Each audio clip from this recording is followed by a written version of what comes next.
a conscious effort to draw air into lungs that seemed determined to collapse under the weight of her circumstances. Across the aisle, the prosecuting attorney, a severe woman with a perpetually pinched expression, was shuffling her final notes, the sound like dry leaves skittering across pavement.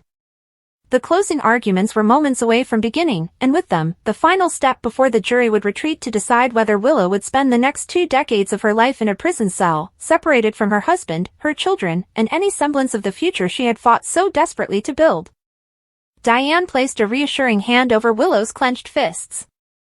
"Breathe, Willow," she murmured, her voice a low, steady anchor in the churning sea of the courtroom. "Remember, we have truth on our side. We just have to make them see it." Willow managed a weak, trembling nod, but her eyes, wide with a haunting fear, were fixed on the empty jury box. She was thinking of Wiley, his infectious laugh echoing in her memory. She was thinking of the baby she had only just begun to know, the infant she was forced to nurse under the watchful eyes of a corrections officer. Most of all, she was thinking of Michael, his face a permanent mask of strained optimism and deep-seated terror. He sat directly behind her in the first row of the gallery, his mother, Carly, a solid, furious presence beside him, and his father, Drew, a pillar of quiet support on his other side. Their collective belief in her was both a comfort and an unbearable pressure. The fear of letting them down, of having their faith shattered, was a sharper pain than the prospect of incarceration itself. The prosecution had been merciless. They had painted a picture of a woman who was not the gentle, compassionate nurse and mother the defense claimed, but rather a calculating, desperate individual capable of extreme violence. They had meticulously presented the physical evidence, the security footage placing her near the scene of the attack on Nina Reeves, the forensic analysis that, while circumstantial, suggested her involvement. But their most damning weapon had been the testimony of Dr. Clay, the physician from the grief cult known as the Dawn of Day. He had taken the stand, oozing a slimy, charismatic menace, and testified under oath that Willow had confessed to him her uncontrollable rage and homicidal impulses toward Nina, the woman she had only recently discovered was her biological mother. He spoke of her darkness, her instability, and framed her time at Spring Ridge not as a trauma, but as a testament to her inherent dangerousness. It was a masterclass in character assassination, and Willow had felt every word like a physical blow, each one chipping away at the jury's perception of her. Diane, for her part, had fought like a lioness. She had systematically dismantled Dr. Clay's credibility, exposing the Dawn of Day for the manipulative, predatory organization it was. She had forced him to admit to his own lengthy criminal record for fraud and extortion. She had presented evidence of his financial motives for lying, suggesting he was being paid by a third party to ensure Willow's conviction. She had called witnesses to testify to Willow's inherent kindness, her unwavering moral compass. But the shadow of Dr. Clay's testimony, so salacious and dramatic, was a difficult one to dispel. It was the kind of story that stuck in a juror's mind, a seed of doubt that could easily take root and flourish in the deliberation room. As the bailiff called the court to order and Judge Walters took the bench, the finality of the moment settled over everyone. This was it. The last chance to sway the 12 men and women who held Willow's life in their hands. The prosecutor went first. She was methodical, cold, and brutally effective. She walked the jury back through the high points of her case, framing each piece of evidence not as a standalone fact, but as a single, unbreakable link in a chain of guilt.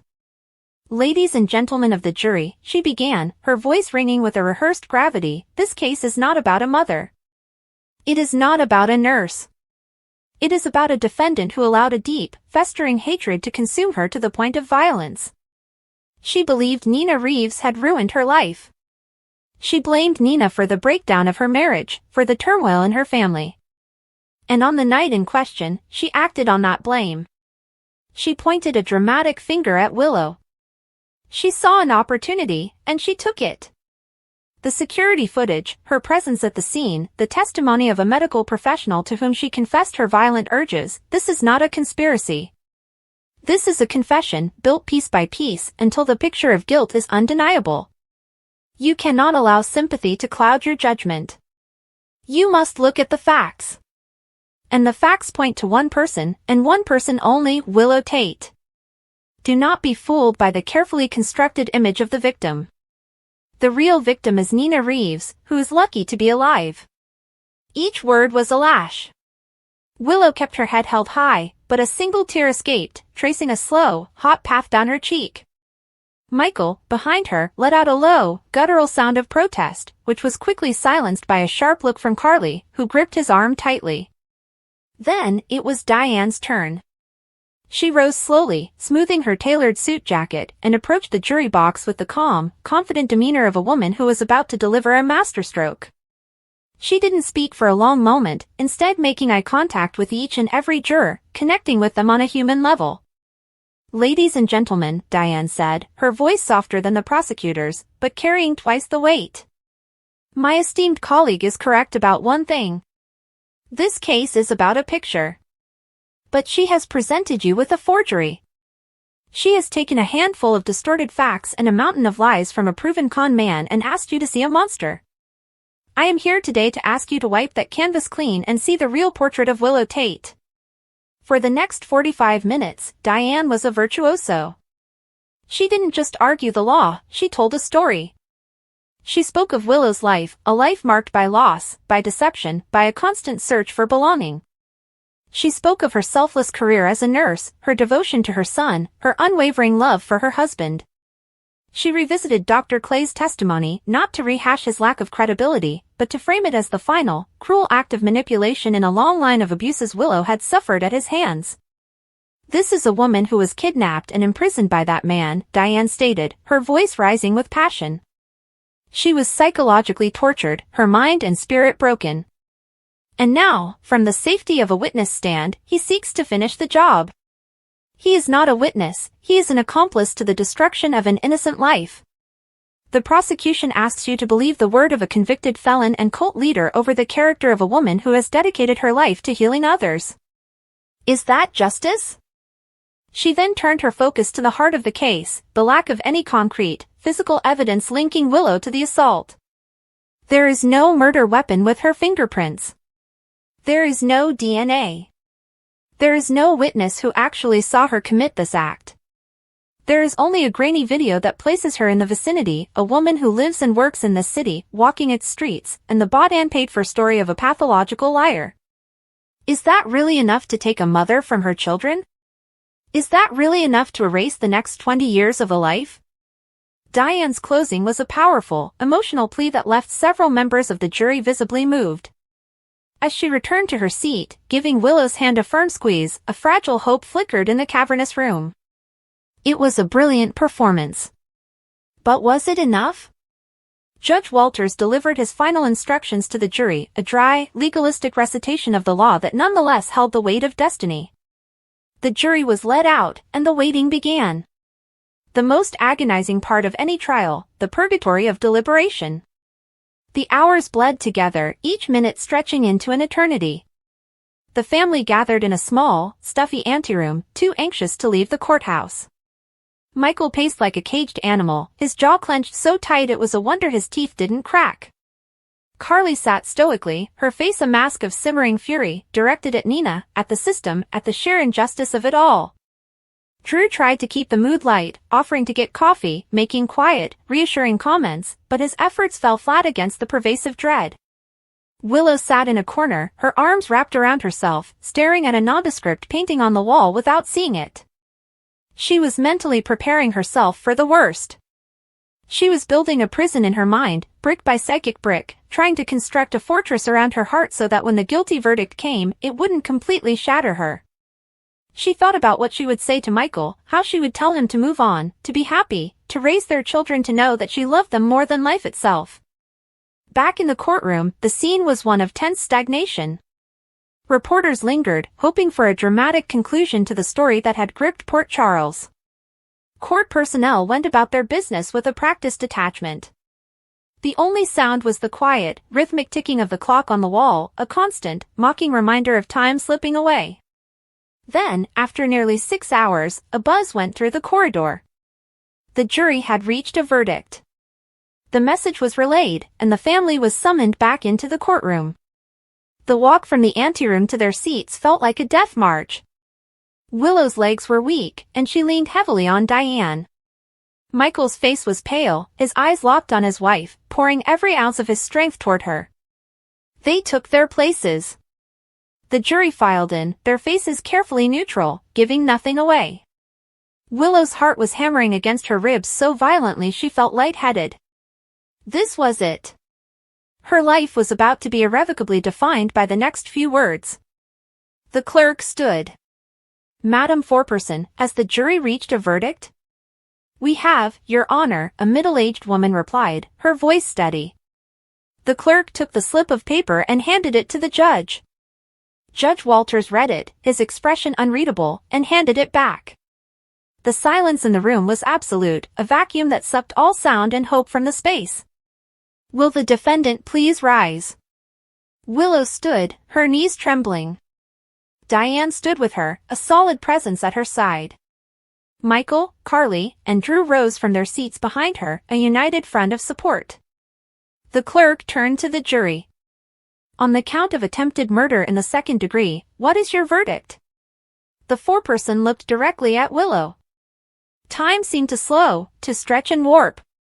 Willow could see the woman's lips moving, but the sound was delayed, as if traveling through water. And then, the word came. Not guilty. For a single, suspended second, there was no reaction. The word hung in the air, incomprehensible. It didn't compute. Willow simply stared, her brain refusing to process the meaning. Then, the dam broke. A sob, raw and ragged, tore from Michael's throat. He lunged forward, wrapping his arms around Willow, pulling her into a crushing embrace as tears streamed down his face. You're free, he choked out, over and over. You're free, baby, you're free. Carly let out a cry of pure, unadulterated relief, clutching Drew's arm as she began to weep. The gallery erupted into a cacophony of gasps, murmurs, and the shuffling of reporters scrambling to file the story. But Willow was frozen. The relief was so immense, so overwhelming, that it was paralyzing. She buried her face in Michael's shoulder, her body shaking with the force of her sobs. It was over. The nightmare was finally over. In the midst of the celebration, however, a new tension was brewing. The prosecutor was livid, her face a thundercloud of displeasure. She gathered her papers with sharp, angry movements. And across the room, sitting alone in the back row of the gallery, was Nina Reeves. She had slipped in unnoticed during the wait for the verdict. Her face was a complex map of emotions, shock, disappointment, and a deep, burning resentment. She had been so sure of a conviction. She had believed, with every fiber of her being, that Willow was guilty and that justice would be served. To see her not only walk free but be embraced as a hero was a fresh, salt-rubbed wound. As the initial wave of emotion began to subside, Judge Walters called for order. But before he could formally dismiss the court, Diane Miller, who had been watching the prosecutor and Nina with a shrewd eye, stood once more. Your Honor, Diane said, her voice cutting through the celebratory din, if it pleases the court, while my client has been exonerated of these false charges, this trial has revealed a grave and malicious injustice that was perpetrated against her. The testimony of Dr. Clay, which we now know to be perjured, was part of a coordinated effort to subvert justice. We have reason to believe this effort was funded and directed by a third party with a personal vendetta against Ms. Tate. The courtroom fell silent again. All eyes turned to Diane. Therefore, Your Honor, Diane continued, her tone turning to steel, on behalf of my client, Willow Tate Corinthos, I hereby announce our intention to file a civil lawsuit for malicious prosecution, defamation of character, and intentional infliction of emotional distress against Dr. Gregory Clay, and against Nina Reeves. The gasp that rippled through the room was audible. Nina shot to her feet, her face draining of all color. That's absurd, she cried out. Michael tightened his hold on Willow, his expression shifting from relief to a fierce, protective satisfaction. Carly's eyes lit up with a fiery, vengeful gleam. This was a turn of events she could fully endorse. Diane pressed on, undeterred. We will be seeking substantial damages, Your Honor. The trauma inflicted upon my client, the time lost with her newborn child, the public humiliation, the psychological torment, it is immeasurable. But we will do our best to quantify it. We have evidence, including financial records, that link Ms. Reeves to payments made to Dr. Clay prior to his testimony. This was not a miscarriage of justice, it was an attempted murder of character, and we will hold all responsible parties accountable. The judge, looking weary but resolute, nodded. The court notes your intention, Ms. Miller. The appropriate filings can be made with the clerk. This criminal case is now concluded. The defendant is free to go. Court is adjourned. He brought down the gavel with a final, resonant crack. The surprise turn was now complete. Willow was not just free, she was going on the offensive. The victim had become the plaintiff. The aftermath was a whirlwind. On the courthouse steps, surrounded by her family, Willow faced a throng of reporters. The afternoon sun felt alien on her skin, a sensation of freedom she had feared she would never feel again. Michael held her hand tightly, his thumb stroking her knuckles. "Ms. Tate!" "Willow!" "How do you feel?" a reporter shouted. Willow took a deep, shuddering breath, the first full breath she felt she had taken in months. She looked at Michael, then at Carly and Drew, before turning to the cameras. Her voice, though soft, was firm. "I feel vindicated," she said. "But more than that, I feel grateful. Grateful for my family, for Diane Miller, for everyone who never stopped believing in me. The truth won today. And the truth will continue to win as we seek justice for the malicious lies that put me through this hell." Later, at the Courtroom mansion, a quiet, profound celebration was underway. The opulent house, so often a stage for drama and conflict, was now a sanctuary. Willow was in the nursery, rocking her baby, tears of joy silently falling as she breathed in the sweet, milky scent of her child. She was home. She was truly home. Michael watched from the doorway, his heart so full he thought it might burst.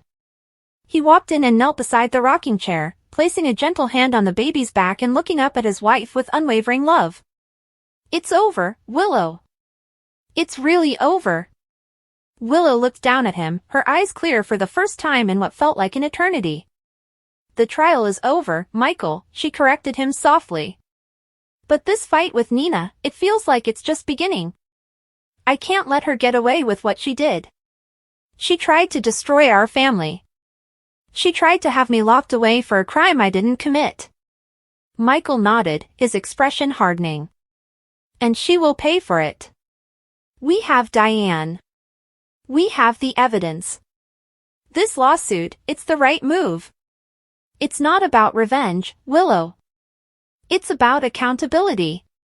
Downstairs, in the grand living room, the mood was more fiercely celebratory. Carly poured a glass of champagne for herself and Drew, a triumphant smile on her face. "I wish I had a picture of Nina's face when Diane dropped that bombshell," she crowed. "Priceless. She thought she could play with fire and not get burned. Well, now she's about to learn what a real inferno feels like." Drew accepted the glass, though his expression was more thoughtful. "It's a bold strategy. It's going to keep this conflict front and center for a long time. Are you sure Willow is ready for that? She just got her freedom." "What Nina did was an act of war, Drew," Carly said, her eyes flashing. "You don't respond to war with a peace treaty. You respond with overwhelming force. This lawsuit is that force. It's the only language Nina understands." Meanwhile, across town, at the Metro Court, Nina was in her penthouse, pacing frantically. The verdict had been a disaster, but Diane Miller's announcement had been a cataclysm. "She can't do this. It's harassment." Nina spat, whirling on her husband, Valentine Cassadine, who was watching her with a calm, inscrutable expression. "Nina, my dear," Valentine said, his voice a low rumble. "I warned you. I told you that paying that charlatan was a catastrophic error in judgment. You were so consumed with your desire to see Willow punished that you did not consider the consequences." "She's guilty, Valentine." "I know she is," Nina insisted, her voice cracking with hysteria. "The jury was fooled. They bought Diane's theatrics." "The jury found her not guilty," Valentine stated flatly. "And now, Diane Miller has a financial trail that leads directly from your accounts to Dr. Clay's. This is not a matter of opinion. It is a matter of fact. And it is a very, very damaging fact. Nina sank onto a sofa, her head in her hands. The reality of her situation was beginning to dawn on her. A civil lawsuit of that magnitude could bankrupt her. It could destroy the reputation of the Metro Court. It could cost her everything. "What am I going to do?" she whispered, her bravado completely gone, replaced by sheer, unadulterated panic. Valentine sighed, walking over to pour himself a drink. "You are going to hire the best defense attorney money can buy. And you are going to prepare for the fight of your life. Because the Corinthos family, with Diane Miller at the helm, will not show an ounce of mercy. You targeted one of their own. They will not rest until you are utterly destroyed." The fate of Willow Tate had been decided in that courtroom. She was free, exonerated, and surrounded by the love of her family. But the ripple effects of the trial were only just beginning to spread. Her decision to sue Nina Reeves had shifted the landscape of Port Charles irrevocably. It was no longer just a family feud, it was a legal and financial war, one with stakes as high as any criminal trial. Willow's survival had been assured, but her future, and the future of everyone connected to her, was now poised on the edge of a new, equally dangerous battlefield. The verdict had given her back her life, but the coming lawsuit would define the terms on which she would live it. The fight for her freedom was over. The fight for justice, and for retribution, had just begun. The tension inside the courtroom was suffocating as Willow sat at the defense table, her fingers laced tightly together, her eyes fixed on the polished wood in front of her. Her entire future, her freedom, her place as a mother, her second chance at life after everything she had survived, hung in the balance. Michael sat in the front row, leaning forward, his jaw clenched as if holding the world together through force of will alone. Wiley and Amelia were not present, but their absence was felt, a shadow lingering over every question and every accusation. Willow's attorney whispered, "Stay calm. Today could swing either way." But Willow already knew that. For weeks, the prosecution had painted her as reckless, impulsive, and capable of the allegations against her. The defense had worked just as hard to show who she truly was, a woman who had made mistakes but fought to redeem herself. Still, the judge held the final say, and one unexpected testimony could change everything. When the prosecution stood to call another witness, a name no one expected to hear, audible gasps filled the room. "The state calls Nina Reeves." Willow's breath caught, and Michael's head snapped toward the prosecutor in disbelief. Nina walked slowly toward the stand, her expression unreadable, her hands trembling slightly as she was sworn in. The air shifted. This wasn't part of any strategy the defense had been prepared for. Nina looked at Willow, really looked at her, with a mixture of regret and longing that only complicated the already fractured relationship between them. As she adjusted the microphone, the prosecutor asked, "Ms. Reeves, can you describe the nature of your relationship with the defendant?" Nina hesitated before answering. "She's my daughter." A murmur rippled through the courtroom, although most already knew the truth. It wasn't the fact of the relationship that created the shock, it was the question of what Nina was about to say. The prosecutor pressed, "Would you say you and Ms. Corinthos have a positive relationship?" Nina exhaled shakily. "We're trying." The prosecutor's eyebrow lifted. "Trying? Ms. Reeves, isn't it true that your daughter has repeatedly shut you out, limited access to your grandchildren, and treated you with hostility?" Michael stood. "Objection, irrelevant." The judge responded calmly, overruled. "I'll allow it." Nina continued, "Yes, she has.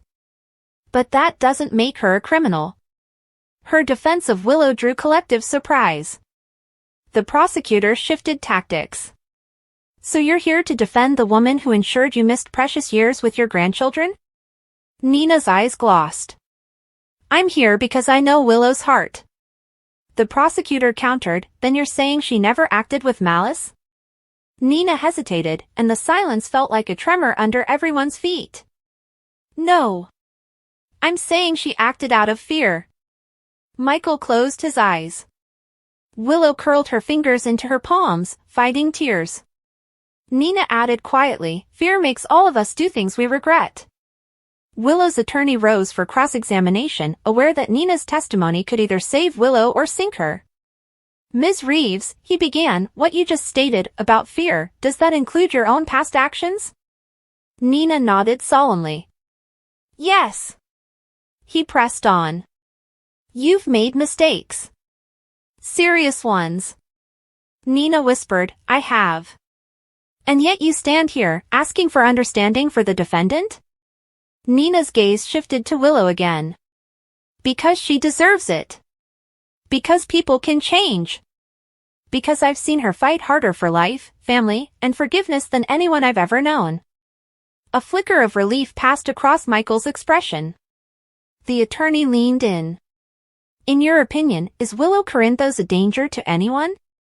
Nina answered firmly, no. Never. A heavy silence followed before the judge finally dismissed her. As Nina stepped down, she briefly touched Willow's shoulder. I'm sorry, she whispered, voice breaking. Willow didn't answer, she couldn't. The moment was too raw. When the defense was given the opportunity to present its final argument, Willow's attorney rose, straightened his jacket, and approached the jury with purposeful calm. Ladies and gentlemen, he began, the prosecution would have you believe that Willow Corinthos acted with malicious intent, that she knowingly broke the law, or put others in danger. But what they have failed to show is motive. What they have failed to demonstrate is a pattern of behavior that supports their theory. He gestured to Willow. She is a nurse. A mother. A cancer survivor who fought for every breath she takes today. She is someone who has spent her life helping others, not harming them. He paced slowly, every word weighted. And while she has made mistakes, those mistakes were not crimes. They were human. The jury watched him intently. Michael took Willow's hand under the table, and she let him, her grip trembling with fear she tried to swallow down. Then came the moment Willow had been dreading, her opportunity, or requirement, to speak. Her attorney whispered, only if you want to, but Willow knew she had to. She stood, legs unsteady, and approached the podium. Your Honor, she said softly, I don't know what more I can say that hasn't already been said. But I want the court to know that I never meant to hurt anyone. Everything I've done, every step I've taken, was to protect my children, my family, my patients. Her voice cracked. I know I'm not perfect. I know I've pushed people away. I know I've made choices that weren't always the right ones. But I have spent every day trying to be better. She looked from the judge to the jury. I want a chance to continue being the mother my children need. I'm asking for mercy, not just for me, but for them. Michael swallowed hard, his eyes shining. Nina covered her mouth, overcome with emotion. Because of the sensitivity of the case and the implications for Willow's career and family, the judge announced that she would take a brief recess before rendering the verdict. The courtroom buzzed as everyone stood. Michael wrapped his arms around Willow. Whatever happens, he whispered, I'm here. You're not alone. Willow buried her face against his shoulder, trying not to fall apart. Across the aisle, Nina lingered, wanting to comfort her daughter but recognizing that she wasn't the one Willow wanted right now. Carly approached, surprising both Michael and Willow.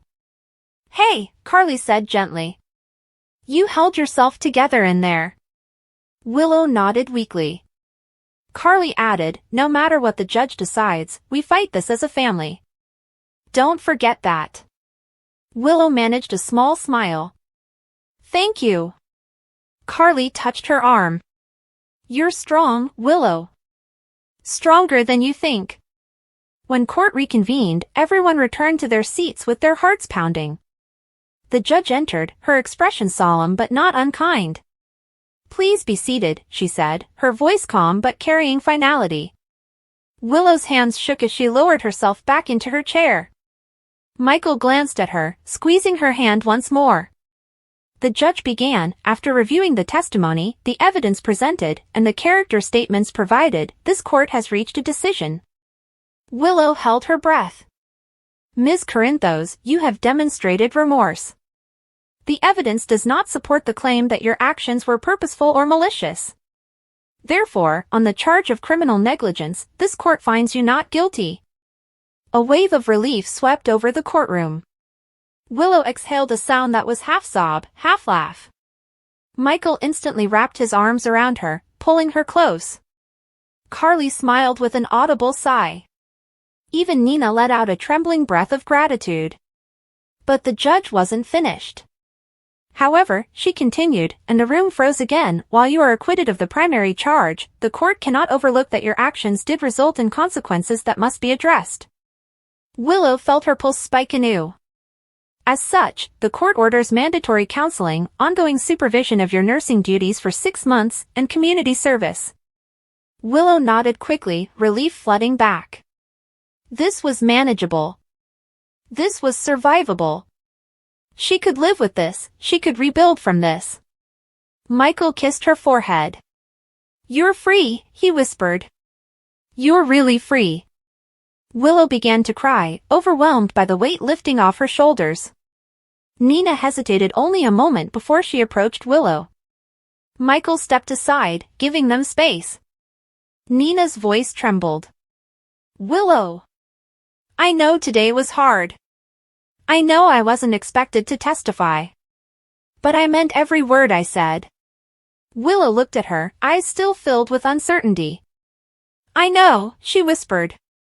Nina added, I don't want anything from you except the chance to try again. Not as enemies. Not as strangers. Just mother and daughter. Willow didn't answer right away. The decision wasn't simple. But today had shown her that people could change, that even someone who had hurt her could step up when it mattered. We'll take it one step at a time, Willow said softly. Nina smiled through tears. That's all I ask. The courtroom slowly emptied as Willow stood with Michael, Carly, and even Sunny, who had slipped in quietly during the verdict. Sunny placed a reassuring hand on Willow's shoulder. You did good, he said. You handled yourself with dignity. Willow nodded, grateful for the support surrounding her. Michael wrapped his arm around her waist. Let's go home, he said. The kids need to.